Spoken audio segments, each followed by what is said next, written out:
Bismillahirrahmanirrahim. Assalamualaikum warahmatullahi wabarakatuh.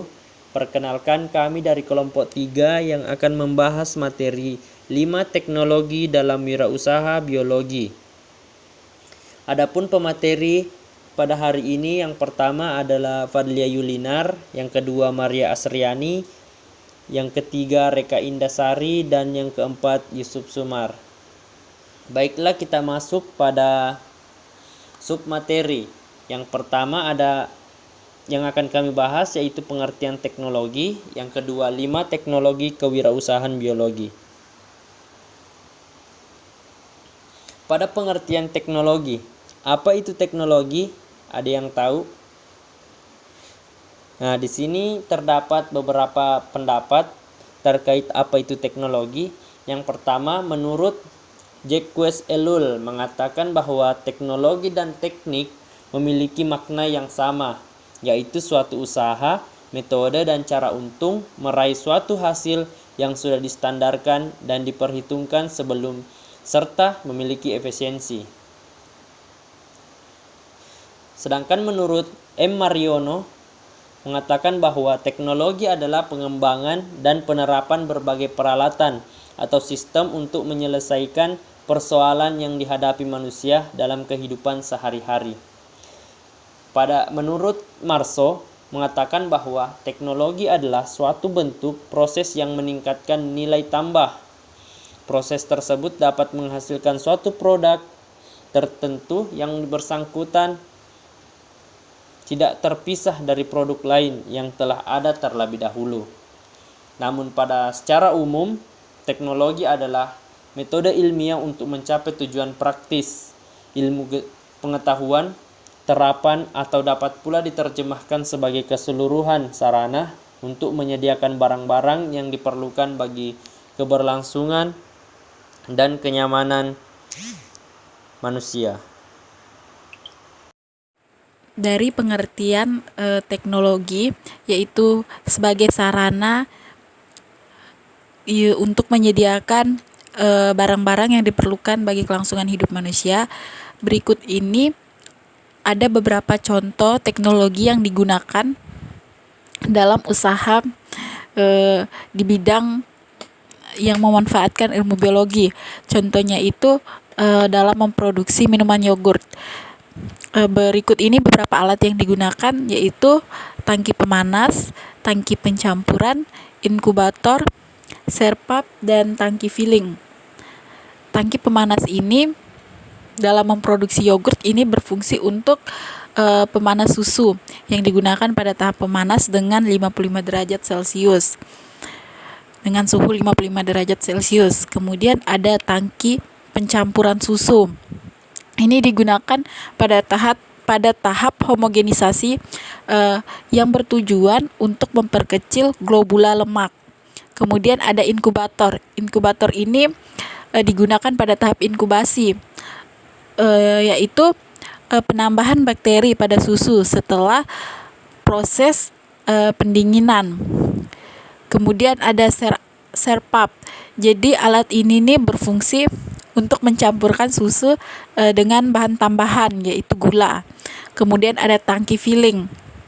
Setelah yogurt itu sudah diberi rasa dan diberi pewarna, kemudian yogurt itu dipindahkan ke dalam tangki filling. Gunanya pemindahan yogurt ke dalam tangki filling ini adalah untuk mempermudah proses filling yogurt, untuk memasukkan yogurt ke dalam kemasan. Kemudian ada produksi cuka apel. Ada beberapa contoh alat yang digunakan, yaitu panci perebus, pisau, blender, botol fermentasi, dan corong. Panci perebus pada produksi cuka apel ini berfungsi untuk merebus apel. Kemudian pisau ini digunakan untuk mengupas dan memotong apel. Setelah itu blender ini untuk menghancurkan apel tersebut. Kemudian ada botol fermentasi. Botol fermentasi ini digunakan untuk memfermentasikan sari buah apel tersebut. Kemudian setelah sari buah apel selesai difermentasi, kemudian sari buah tersebut disaring dengan menggunakan corong yang dilapisi kapas bersih.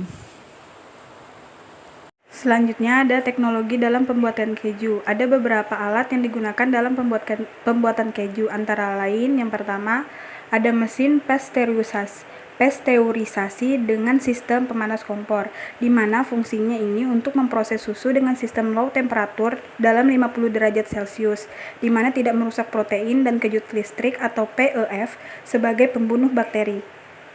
Ada juga mesin pemasak susu. Fungsi mesin pemasak susu ini untuk mensterilkan susu selama 15 menit. Lalu kemudian suhu diturunkan hingga 40 derajat Celcius. Setelah itu susu dicampurkan rennet lalu diaduk rata.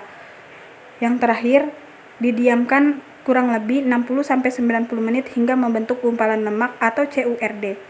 Mesin selanjutnya adalah mesin pemotong dan saring keju. Fungsi mesin ini untuk memproduksi keju terdapat teknologi PEF atau pembunuh bakteri yang menjaga suhu tetap stabil dan sebagai pemotong keju menjadikan gumpalan keju yang lebih kecil. Selanjutnya ada mesin pres keju, di mana untuk menekan air yang terkandung dalam gumpalan keju sehingga menghasilkan keju yang padat dan kering. Mesin yang terakhir adalah mesin stretching keju. Fungsi mesin ini untuk memproduksi keju mozzarella dari keju yang telah dipadatkan menggunakan panas dan screw sehingga menghasilkan keju yang lebih lembut. Teknologi selanjutnya adalah teknologi dalam pembuatan anggur atau wine. Alat yang digunakan untuk pembuatan anggur atau wine ini antara lain kompor, panci, blender, sendok, botol fermentasi, dan tong fermentasi.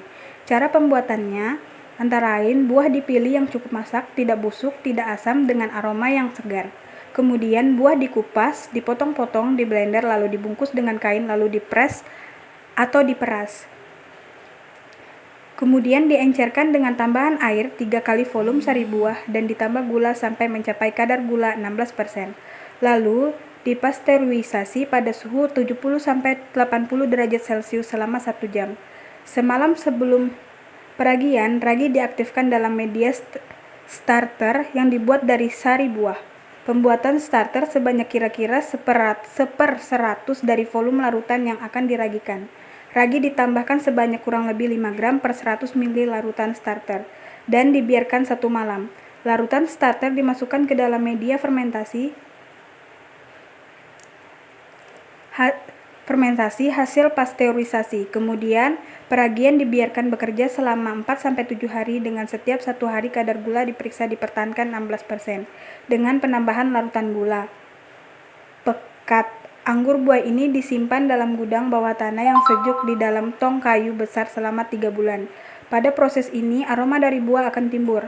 Anggur dipindahkan ke dalam botol-botol untuk disimpan lagi selama 6-12 bulan. Baiklah, selanjutnya saya akan menjelaskan tentang apa itu pupuk kompos. Nah, kompos adalah hasil penguraian perisal tidak lengkap dari campuran bahan-bahan organik yang dapat dipercepat secara artifisial oleh populasi berbagai macam mikroba dalam kondisi lingkungan yang hangat, lembab, dan aerobik atau anaerobik. Nah, pupuk kompos ini pemanfaatan limbah dilakukan dengan menjadikannya hal baru yang sangat bermanfaat. Salah satu usaha pemanfaatan limbah tersebut dengan menjadikannya kompos. Nah, apa-apa saja sih alat-alat kompos ini? Alat yang digunakan antara lain komposter berupa keranjang, sekop, ayakan, labu kejada, pemanas, blok, digestor, neraca analitis, desikator, Erlenmeyer, labu ukur, labu destilasi, pipet takar, buret, gelas ukur, pH meter, penangas, botol film, pipet tetes, spektrofotometer, UV, vis, dan AAS. Nah, bahan-bahannya ini kan bahan utamanya ini adalah sampah organik. Nah, perlakuan sampah organik ini yaitu sisa makanan, sisa sayuran dari proses memasak dan kulit buah dikumpulkan dan dipisahkan dari sampah organik berupa sampah plastik, sampah berupa batang tanaman, sayuran, daun, atau kulit buah yang keras agar diranjang terlebih dahulu. Sampah yang telah dikumpulkan kemudian dicampurkan dengan sedikit tanah atau kompos setengah matang atau kotoran hewan. Dan kemudian diaduk sampai rata. Kemudian ditambahkan EM4 sebagai mikroorganisme starternya untuk mempercepat proses pengomposan. Nah, sampai sini ada yang ingin ditanyakan?